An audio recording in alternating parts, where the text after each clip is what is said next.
They laughed at my inheritance. Until the toolbox unlocked hell. You won't believe how a $20 rusty toolbox turned me into a billionaire and turned my smug cousins into fugitives.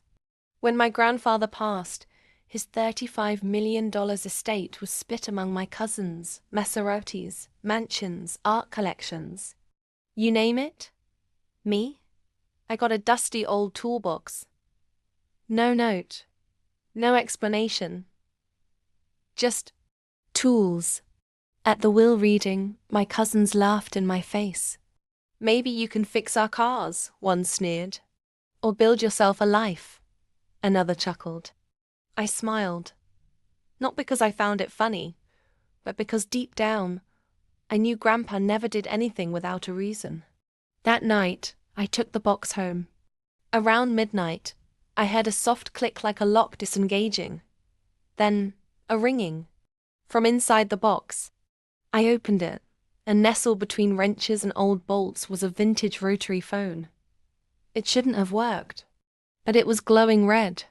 I picked up. Congratulations, said a deep, composed voice.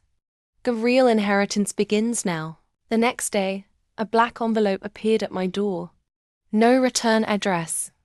Inside was a single gold key, coordinates and a code. I followed it.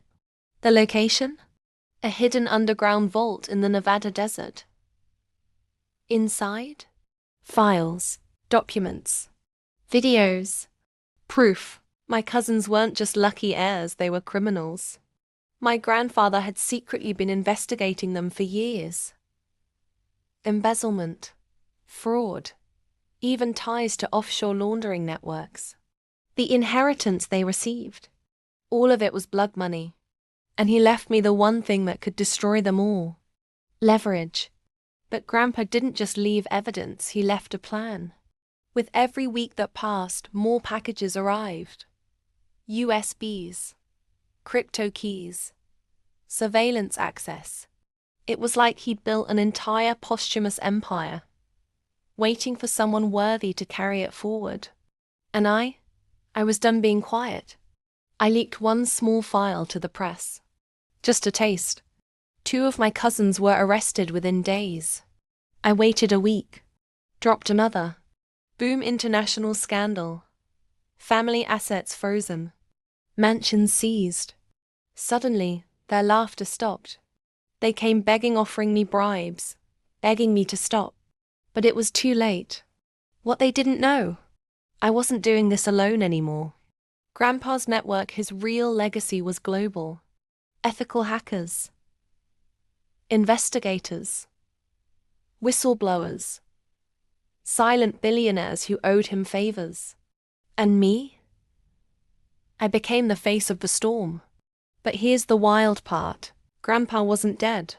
3 months after I took down the last cousin, I received a package. Inside, a burner phone and a video message. There he was, older, hiding in what looked like a jungle, smiling like he'd just won the biggest game of chess. I had to disappear, he said, to see who would protect the rot, and who would cleanse it. The toolbox wasn't just a test. It was a key. And I passed.